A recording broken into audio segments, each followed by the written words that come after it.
आज का प्रश्न है, सिद्ध करिए कि वेग समय ग्राफ के बीच घिरा क्षेत्रफल विस्थापन के बराबर होता है। तो पहले आपको देखना है कि ग्राफ कैसा है, वेग समय ग्राफ है और इसका जो क्षेत्रफल है इसके बीच का वह किसके बराबर होता है, विस्थापन के बराबर। तो हम सबसे पहले वेग समय ग्राफ खींचेंगे। तो ये देखिए, ये वेग का अक्ष है, यहाँ पर वेलोसिटी है और ये समय का अक्ष है। यहाँ पर मान लेते हैं कि कोई वस्तु जो है एक निश्चित वेग से आगे की ओर जा रही है, ये एक समान वेग से गति कर रही है, मतलब इसमें त्वरण नहीं है। तो यहाँ पर ये जो वेग है और ये समय है, इसके बीच का ये जो क्षेत्रफल दिख रहा है, ये क्षेत्रफल ए बी सी डी के अंदर, ये किसको व्यक्त करता है, विस्थापन को व्यक्त करता है। इसे हमें सिद्ध करना है।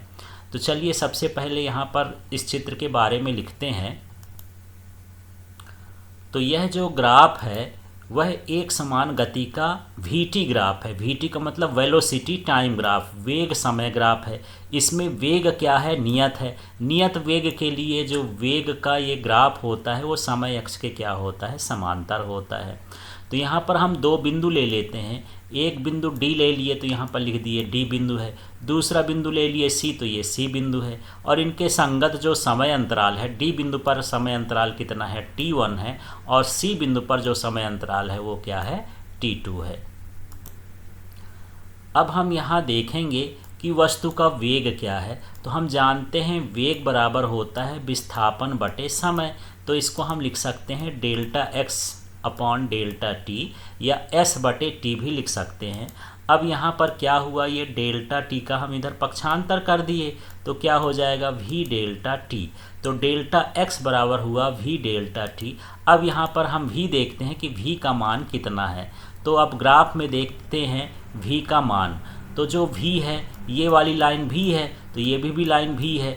तो जो ये ए डी है, या कहना चाहिए ये सी बी है, ये किसको बताती है, वी को बताती है, वेग को बताती है। और ये जो समय का अंतराल है ये डेल्टा टी को बताता है। तो ये हुआ वी और ये जो समय है ये क्या हो गया, डेल्टा टी। तो कहना चाहिए कि यहाँ पर हम वेग की जगह क्या लिख सकते हैं, ए डी, और समय की जगह क्या लिख सकते हैं, ए बी। इसलिए यहाँ पर इनका मान रख दिए हैं। आगे आप देखेंगे अगले स्टेप में कि यहाँ पर v का मान क्या हुआ, ग्राफ में अभी देखें AD, और जो समय अंतराल का मान है डेल्टा t का मान है ये है AB। लेकिन यहाँ पर हम एक देख रहे हैं ये आयताकार है और आयत का क्षेत्रफल बराबर होता है लंबाई गुणे चौड़ाई। तो मान लेते हैं कि ये जो AD है ये लंबाई है और AB ये क्या है, चौड़ाई है। तो ये आयत का क्या कहलाया, क्षेत्रफल कहला गया।